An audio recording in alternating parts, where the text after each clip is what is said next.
નમસ્કાર સાથીઓ, જય કિસાન. હું આપનો રાજુ કરપડા. ગુજરાતમાં અને ખાસ કરી કાઠિયાવાડમાં એક કહેવત છે કે પાપ છાપરે ચડીને પણ પોકારે.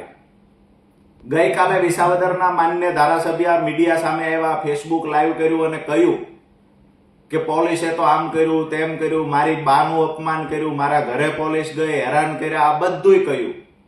અડધો કલાક માટે લોકોની સહાનુભૂતિ પણ મળી.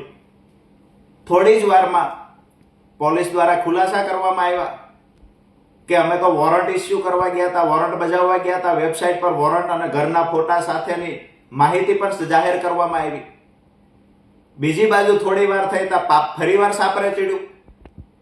જીતુભાઈ નામના વ્યક્તિનું રેકોર્ડિંગ વાયરલ થયું.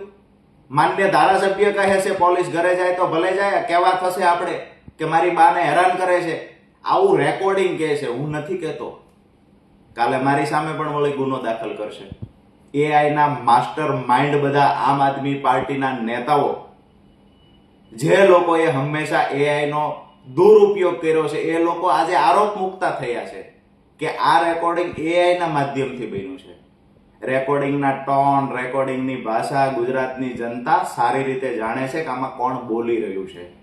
બીજી વાત એ પણ છે કે મારો 5 વર્ષ પાર્ટીએ ઉપયોગ કર્યો, હું હેરાન થયો પાર્ટી માટે થઈ, એનું મને દુઃખ હતું. ગઈકાલથી આ દુઃખ મને નથી. જે પોતાના પરિવારનો, મા બાપનો પણ રાજકીય રોટલા શેકવા ઉપયોગ કરી શકતા હોય, એ લોકો ભાઈબંધના, દોસ્તારોના, મિત્રોના ઉપયોગ કરે, એમાં નવાઈ ન હોય. બીજી વાત કે જે લોકોએ મત આપી વિજય બનાવ્યા, અમે બધાએ પણ ખૂબ મહેનત કરી અને વિસાવદરના ધારાસભ્ય તરીકે પ્રસ્થાપિત કર્યા. ત્યાર પછી અમારા માટેની જે ભાષા હતી એ પણ અમે સાંભળી છે. 2 કોડીના લુખ્ખાઓ, લફંગાઓ અને ટપોરીની જે ભાષા હોય, વાયડીના, ટપલીના, લોકડીના, ઢીકડીના, આવી જે ભાષાઓ જાહેર જીવનમાં ન બોલી શકાય, આવી ભાષાના પ્રયોગ પણ ધારાસભ્ય કરી રહ્યા છે. વિનંતી કરીએ છીએ કે અમે સંયમ રાખીએ છીએ, અમારા સંસ્કાર છે. ન બોલવાની ભાષા બોલવી અને લુખ્ખાઓની ભાષા બોલવી એ જેના સંસ્કાર હશે એ બોલી રહ્યા છે. રાજકીય રીતે સામસામે જ્યારે લડવું હોય ત્યારે લડી લેવાય, પણ કોઈની સહાનુભૂતિ મેળવવા માટે, કોઈના પર છાંટા ઉડાડવા, કોઈની સહાનુભૂતિ મેળવવા માટે થઈને આયોજનપૂર્વક એક નવટંકી ઊભી કરવી, મને લાગે છે કે જાહેર જીવનમાં રહેનાર વ્યક્તિ માટે આ વ્યાજબી નથી. હું તો નજીકથી ખૂબ ઓળખું છું અને જોઉં છું. ગંજી જોકીની પહેરવામાં આવે અને શર્ટ રવિવારીનો પહેરવામાં આવે. આ આમ આદમી પાર્ટીના અમુક નેતાનું કામ છે. જેની પાસે 5 વર્ષ પહેલા કાંઈ નહોતું, એવા નેતાઓ, કટ્ટર ઈમાનદાર નેતાઓ આજે 50 લાખની ગાડી લઈને આવે છે, 25,000ના બૂટ પહેરે છે, 10,000 રૂપિયાના કપડાં પહેરે છે, અરે 5-5 લાખ રૂપિયાની ઘડિયાળ પણ પહેરે છે અને ગાડીમાંથી ઉતરે છે. કટ્ટર ઈમાનદાર લોકોને કહીએ છીએ કે આ આવક ક્યાંથી થઈ ને એ પણ ગુજરાતની જનતાને કહેજો ને. જ્યાં સભા હોય છે ત્યાં કરોડો રૂપિયાનો ખર્ચ કરી લાખો રૂપિયાના બેનર, પોસ્ટર, હોર્ડિંગ લગાવવામાં આવે છે. આ તો ગરીબ પાર્ટી છે, પૈસા ક્યાંથી આવે છે એ પણ ચોખવટ કરજો. વિનંતી કરીએ છીએ કે ભૂતકાળમાં હળદળ વખતે તો અમારા ખેડૂતોની સહાનુભૂતિનો દુરુપયોગ કર્યો છે. ખેડૂતોના ખંભે રાખી અને રાજકીય રોટલા શેકવાના પ્રયત્ન કર્યા છે.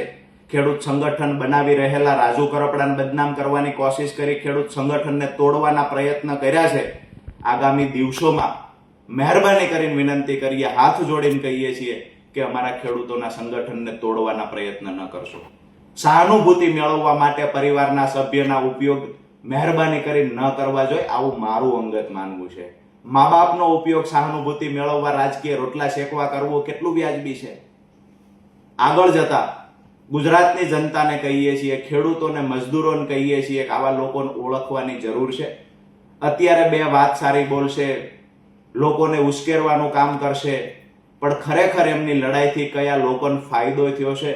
સિંચાઈનું પાણી 2 ખેતર સુધી પહોંચ્યું, પાક નુકસાનનું વળતર 2 ખેડૂતને મળ્યું છે ખરા? એક પણ જગ્યાએ વળતર મુદ્દે રજૂઆત થઈ છે ખરા? આ બહુ વિચારવા જેવી વાત છે.